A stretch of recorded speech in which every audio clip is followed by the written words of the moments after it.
سبحان اللہ و بحمدہ سبحان اللہ العظیم۔ السلام علیکم، صبح بخیر۔ اللہ پاک آپ کو سدا خوش رکھے، آمین یا رب العالمین۔ رب کہتا ہے کسی کو تکلیف دے کر مجھ سے اپنی خوشی کی دعا مت کرنا، لیکن اگر کسی کو ایک پل کی خوشی دیتے ہو تو اپنی تکلیف کی فکر مت کرنا۔ تعلیم جس کے اندر داخل ہوتی ہے وہ سادگی اختیار کرتا ہے، اور جس کے اوپر سے گزر جاتی ہے وہ ماڈرن بن جاتا ہے۔ انگریزی اتنی پڑھ لی کہ انگریزوں کو پڑھا سکتے ہیں، اور قرآن اتنا نہیں پڑھا کہ باپ مر جائے تو بیٹا اس کا جنازہ پڑھا لے۔ آپ کے نیک اور بہترین دن کے لیے دعا گو ہوں۔ کسی کی راہ میں ناحق مشکلات پیدا کرنے سے پہلے سوچ لیں کہ آپ اس کی تو صرف دنیا خراب کر رہے ہیں، لیکن اپنی آخرت تباہ کر رہے ہیں۔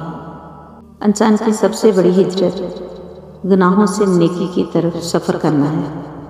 اے اللہ، دنیا کی جتنی حقیقت ہے اس کی اتنی ہی طلب عطا فرما، اور آخرت کی جتنی وسعتیں ہیں ان کے مطابق جدوجہد کی توفیق عطا فرما، آمین یا رب العالمین۔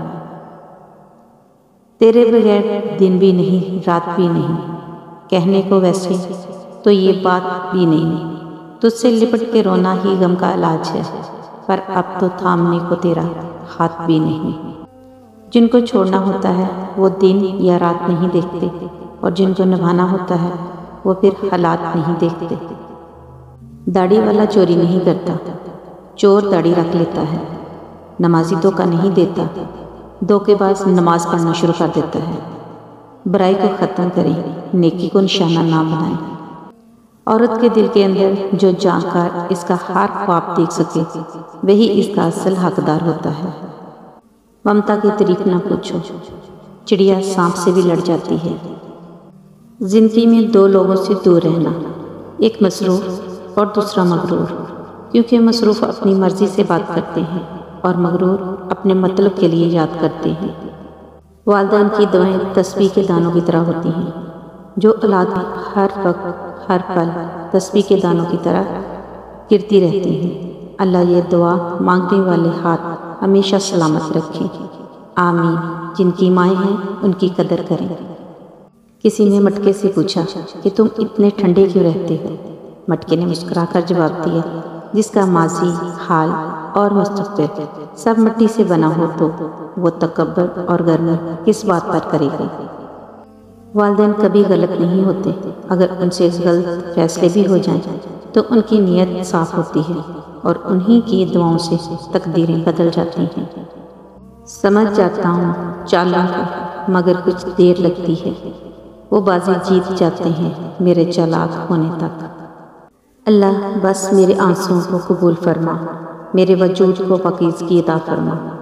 صبح بخیر۔ فرمان مصطفیٰ صلی اللہ علیہ وآلہ وسلم ہے، بے شک تم جنت میں اڑتے ہوئے پرندے کو دیکھو اور تمہارے دل میں اسے کھانے کی خواہش پیدا ہو تو وہ اسی وقت بنا ہوا تمہارے سامنے پیش ہو جائے گا۔ سبحان اللہ۔ انسان کی کچھ باتوں پر اگر قدرت نے پردہ کر دیا ہے تو اسے چاک کرنے کی کوشش نہ کرو، ورنہ سوائے خسارے کے کچھ ہاتھ نہیں آئے گا۔ کبھی کبھی زندگی کی حقیقتوں کو قبول کرنے کے لیے مضبوط نہیں، بے حس ہونا پڑتا ہے۔ دل پہ کچھ اور گزرتی ہے مگر کیا کیجیے، لفظ کچھ اور ہی اظہار کیے جاتے ہیں۔ برا بولنے میں اور برا سوچنے میں فرق ہوتا ہے۔ ضروری نہیں کہ جو لوگ اچھا بولتے ہوں وہ آپ کے بارے میں سوچ بھی اچھی رکھیں، جبکہ ایک اچھا دوست آپ کے بارے میں برا بولے گا مگر سوچ اچھی رکھے گا۔ قیمتی دولت عقل ہے، مضبوط ہتھیار صبر ہے، بہترین حفاظت ایمان ہے، بہترین طاقت ہنسی ہے، اور یہ سب آپ کو مفت ملتا ہے۔ خدا را اس کی قدر کیجیے۔ کسی سے ناراضگی اس کی سمجھ کے موافق ہوتی ہے۔ بعض اوقات ناسمجھ انسان کی بات نظر انداز کی جا سکتی ہے، لیکن وہی بات اگر کوئی سمجھدار انسان کی زبان سے ادا ہو تو تب نظر انداز کرنا ناممکن ہو جاتا ہے۔ جب دل میں میل طبیعت میں ضد لفظوں میں مقابلہ آ جائے تو آپ جیت جاتے ہیں، لیکن رشتے ہار جاتے ہیں۔ اگر کبھی زندگی میں ایسی تکلیفوں سے گزرو جن کا کبھی گمان بھی نہ کیا ہو تو اطمینان رکھنا، اللہ تمہیں راحتیں بھی ایسی عطا کرے گا جن کا کبھی خیال بھی نہ دل میں نہ گزرا ہوگا۔ مخلص وہ نہیں جو منہ پر آپ کا ہو، بلکہ مخلص وہ ہے جو آپ کے پیٹھ پیچھے بھی آپ کا ہی ہو۔ کتنا مشکل ہوتا ہے انسان کو راضی کرنا، کتنی بھی کوشش کر لیں چوک ہو ہی جاتی ہے، اور کتنا آسان ہے میرے اللہ کو منانا، گناہوں کا انبار اور فقط ندامت کا ایک آنسو، اور وہ مان جاتا ہے۔ الحمدللہ۔ قابل رحم ہے وہ قوم جو جنازوں کے ہجوم کے سوا کہیں اور اپنی آواز بلند نہیں کرتی، اور ماضی کی یادوں کے سوا اس کے پاس فخر کرنے کا کوئی سامان نہیں ہوتا۔ مایوس وہ ہوتا ہے جو اللہ پر یقین نہیں رکھتا، اور محروم وہ ہوتا ہے جو اللہ کی نعمتوں کا شکر ادا نہیں کرتا۔ میرے چینل کو لائک کریں، شیئر کریں، سبسکرائب کریں۔ اللہ حافظ۔